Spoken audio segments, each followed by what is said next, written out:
गौरी के बाल घने, लंबे और बहुत सुंदर थे।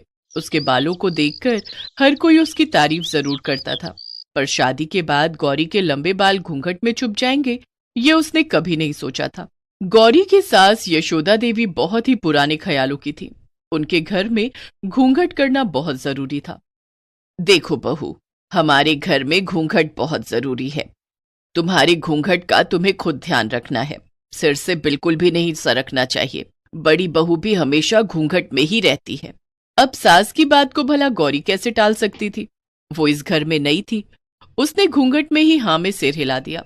यशोदा देवी कमरे से चली गई। सच कहूं तो मुझे तुम्हारे लिए बहुत बुरा लग रहा है गौरी।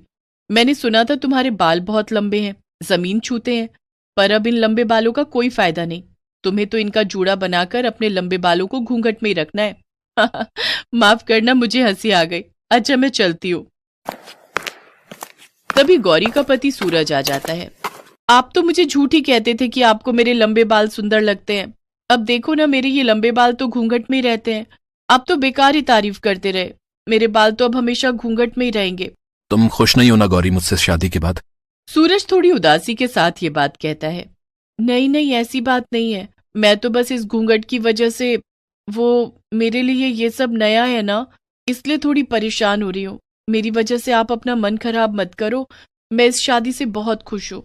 उस समय गौरी ने बात को संभाल लिया ताकि सूरज को किसी बात का बुरा न लगे, पर यह सच था कि गौरी हर समय बालों को बांधकर घूंघट करने में बहुत तंग आती थी।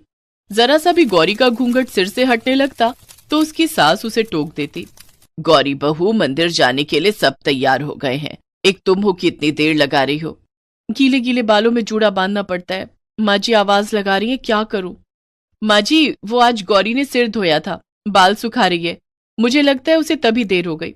अब इतने लंबे बालों को समेटना भी तो कितना मुश्किल है, वही समेट रही होगी। बस, आज सिर धोना जरूरी था। जब पता है कितने लंबे बाल हैं तो सिर को एक दिन पहले धो लेती। पता नहीं आजकल की बहुएं बड़ों की बातें कब मानेंगी। अब जाओ और बोलो ढंग से घूंघट करके आएगी। मंदिर में बहुत से लोग होते हैं। गौरी जल्दी जल्दी गीले बालों को बांधकर जूड़ा लपेट लेती है और सिर पर पल्ला कर लेती है। अक्सर ही गौरी को ऐसी परेशानियों को झेलना पड़ता था। एक दिन सब औरतें एक संगीत समारोह में इकट्ठी हुई, जिसमें यशोदा देवी और दोनों बहुएं भी गईं। गौरी बहू, ध्यान दो, पैर छूने में तुम्हारा घूंघट सिर पर रहना चाहिए। संगीत समारोह में जरा सा भी हटा तो सबके बीच में बात बनेगी। देखो, बड़ी बहू ने कितनी चिमटी लगाई है, उसका घूंघट जरा सा भी नहीं खिसक सकता। ये क्या, तुम एक ही पिन लगाकर आ गई हो? जरा सी देर में तुम्हारा घूंघट हट जाएगा और जूड़ा खुल जाएगा। अरे यशोदा बहन,